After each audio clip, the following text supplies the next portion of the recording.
Hi everybody, welcome back to Navi Books. So today what I'm going to do is do a review of some books on literary criticism that I recently went through. There's a story behind this. When I was in my semester classes, just this last semester, so it would have been fall, I had to take literary criticism. It was a requirement for my English course, and I was completely lost the whole time.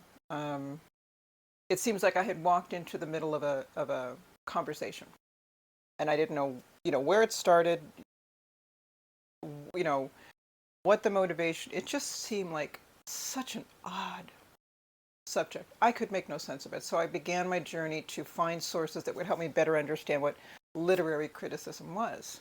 So the first book, I'm going to go 1, 2, 3, 4. There are 5 books altogether, and I'm going to try to organize them from smallest to largest, and what good traits I found in each one, and what I would recommend to you, depending on how much you know about literary criticism, literary theory and its history, etc. Okay, so let's see if I can do this fairly quickly because there are 5 books. All right, here we go. The first one is by Jonathan Culler, and it's called Literary Theory, A Very Short Introduction by Oxford University Press. It's a small little book. This is the one I started with. Now this was printed in 2000, and it begins with defining theory. Okay, so in chapter 1, entitled What is Theory? And then it goes through a quote, which I want to bring to you really quick here. It says, theory is often a pugnacious critique of common sense notions, and further, an attempt to show that what we take for granted as common sense is in fact an historical construction, a particular theory that has come to seem so natural to us that we don't even see it as a theory. As a critique of common sense and exploration of alternative conceptions, theory involves a questioning of the most basic premises or assumptions of literary study, the unsettling of anything that might be taken for granted. What is meaning? What is an author? What is it to read? What is the I, or subject, who writes, reads, or acts? How do texts relate to the circumstances in which they are produced? What is an example of some theory? And then he'll go on. And then he immediately goes into Foucault and Derrida, well-known authors of literary criticism. I still was lost. It still didn't satisfy me.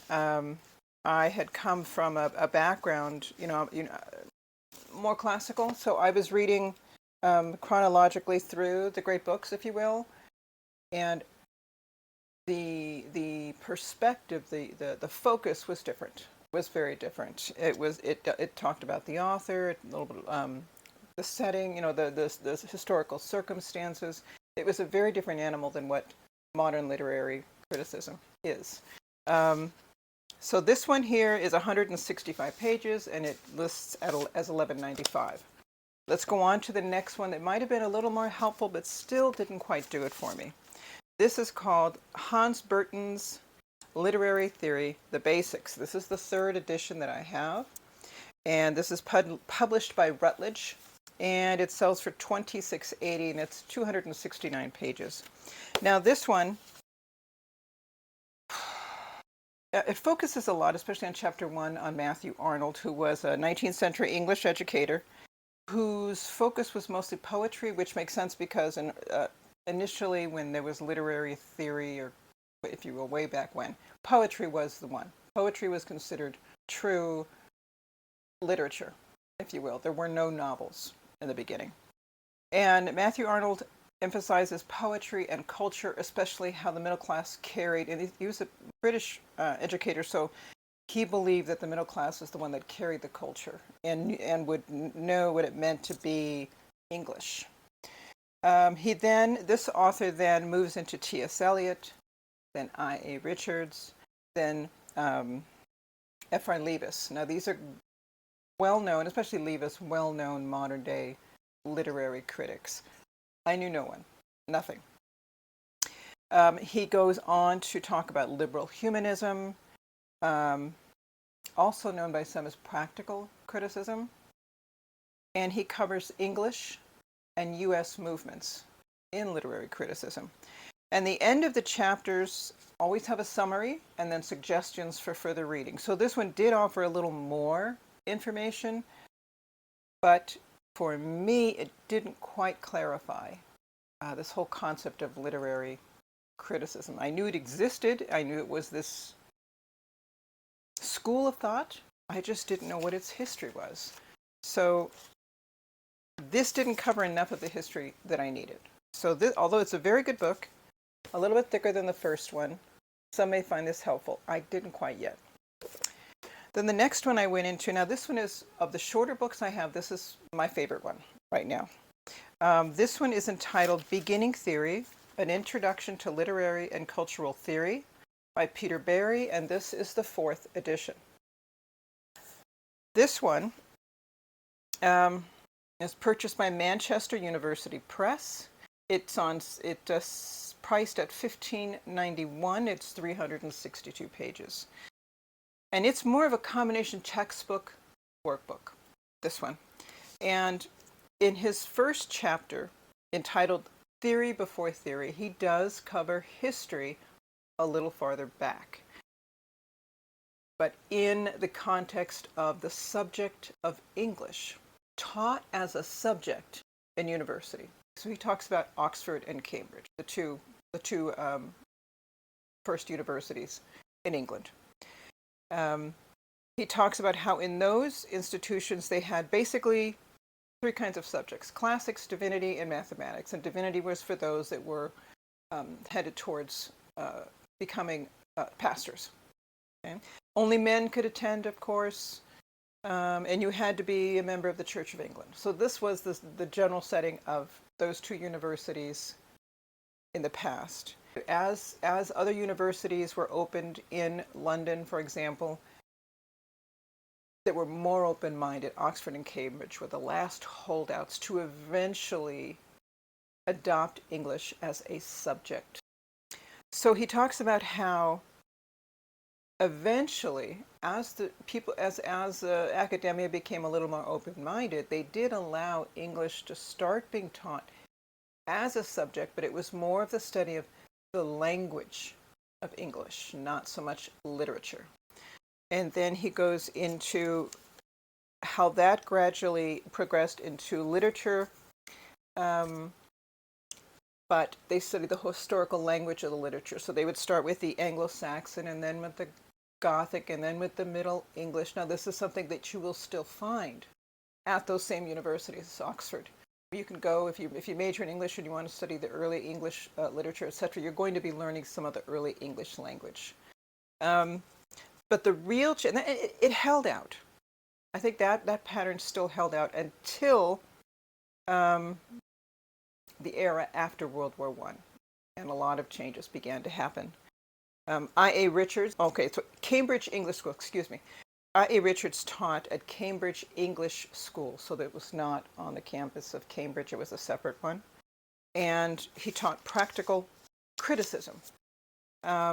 This was a new form of observing literature called practical criticism. And what they did is they isolated the text from the traditional standards of looking at the context, the historical context, and the author. They separated it from that and simply started examining the text on its own. That was a new concept. And that's what we do in today's literary criticism. And this was the big chunk of information that I did not have. This is what I needed to understand what was happening. Okay. But he goes into 10 tenets or characteristics of liberal humanism, and then he explains them in more detail. And this proved very helpful to me. In the introduction, his approach, this is what he says about his approach in this book. My approach amounts to throwing you in at the shallow end. Potentially, this is more painful than being thrown in at the deep end, the technique used in most other student introductions to literary theory, but it does reduce the risk of drowning. And basically saying he's not going to provide you an anthology of the essays from literary critics. He says that's just too much. He's going to provide you a smaller, more condensed exposure to these different criticisms. And that way, you can study them more carefully, more extensively. Just a little bit thicker. I like this one. If you want something smaller, a little more digestible, not too overwhelming, I would recommend this one. This one did a good enough job in giving me enough background so that I finally could approach literary criticism as with some level of knowledge that helped me to better grasp it. Okay. Now the next one we're going to go into is the opposite of what he does. So he says throwing you in at the shallow end. This next book throws you in at the deep end. This one is Literary Theory, an anthology, edited by Julie Rivkin and Michael Ryan. This one here, I think, is the first edition that I have, which I purchased on eBay for $25 and change. The prices, when I looked on eBay, ranged anywhere from $5 to $49 for these editions, depending on what condition you want it in. The newest edition is a third edition, and that is on sale on the publisher site for $46.09. Now, Literary Theory, the anthology here, okay, so this one's a bit closer to monster book level. This is purchased by Blackwell Publishers. Mine is the 1998 edition. Now, this book begins with formalisms, which are the most familiar, the author says. So formalisms, also known as close reading, which is a term I'm sure we're all familiar with. And he says it's the first of the two movements to step away from traditional literary study. So again, the traditional literary study focused more on what the literature, book, novel, whatever it was, about. And it did that by looking at the historical context and the biography of the author. Each section has chapters, each part has chapters within it. So, one chapter will be the subject of a chosen theory, let's say structuralism, and then there'll be chapters within that part, each an essay by a well-known literary critic of that particular school. Okay? So I'm going to go with this one is, how many pages did I write it down? I didn't. So let's look at this. This, including index, okay, let's just keep it simple. Including index, it's 1,130 pages. This book provides you an anthology of essays on each one of those. Now, if this is something that you need, that you want, so you can become familiar with the different criticisms and the authors, okay, then this is perfect for you. And a book like this probably wouldn't be enough. If you want some nitty-gritties, I think it would be this one. This would be much better. This one is if you want a wider collection of ones. But I didn't see much on the history. Now, the big one. This one, I think this last one, could be used more as a lifetime reference. This is one that I like because it really does, and it's really very comprehensive. And it's by Norton. And you could pretty much guess if it's by Norton, it's going to be one of those monster books. And you're right. It's the Norton Anthology of Theory and Criticism. The one that I have is the second edition. I also got this on eBay.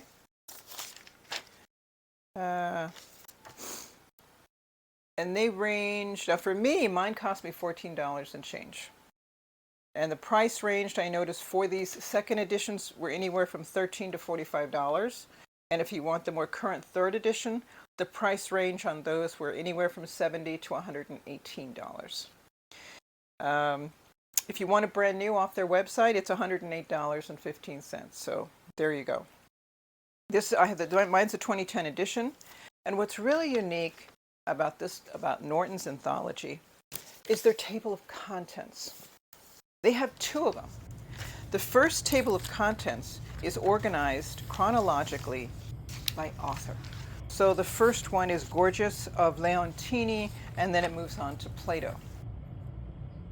And it has excerpts of their writings. And then their second table of contents is organized by schools and movements. And it's listed not in chronological order, but in alphabetical order. So it's going to start with cultural studies, which would be followed by deconstruction and post-structuralism, and so on. And then it goes into genres in alphabetical order. And after that, it will list historical listing, of course, in chronological order. And then finally, it lists them by issues in topics in alphabetical order. So just the table of contents itself is just beyond what I would have imagined. But how convenient is that when you don't know when a particular school of thought began or whatever, but you've got a name or you've got the name of that particular movement. You can look it up in that manner. Or you just have an author.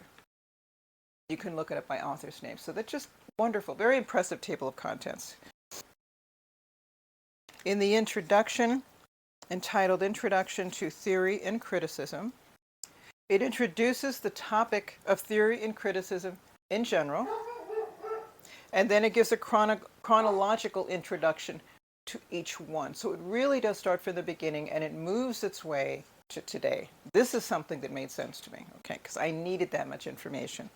And then it has the author pages, and it has as you move your way into, because as you move your way through the pages, it goes by author. So it's going to start with Gorgias of Leontini and then Plato, etc. It'll start with an introduction to the topic it starts with the author's name, a biography, a bibliography of that author's writings with essays, and it also includes annotations with those essays. You are getting a very comprehensive listing. This, like I said, this particular Norton edition, this anthology, is like a lifetime reference that you can keep with you. And I think it makes it easy to look up any kind of information with literary theory because of how the table of contents is organized, either by author, either by genre, or time period, etc. And also, I think the advantage to this is when you have it set up this way, your mind starts to put together names with particular schools, with particular times in history, and that's what I like to do. I like to have connections in my brain. This what really resonates with me. So this Norton Anthology of Literary and Criticism is definitely under the category of monster book I have here. But of the bigger books, this one is better because they break it down for you in a manner that can help you to understand depending on what you're looking for. Whereas the literary theory and anthology is just that. It's an anthology. Less history and more straight information of the different movements and schools by their authors. And if you're looking for something that's shorter and more condensed, then I would definitely recommend Beginning Theory. Peter Berry. This one would be, I think, one of the ideal ones, and of the shorter books, this is my favorite. All right, that's it, everybody. I hope some of that was clear for you. And then we're all set. So thank you very much, guys, for spending some time with me, and take care of yourselves. Bye-bye.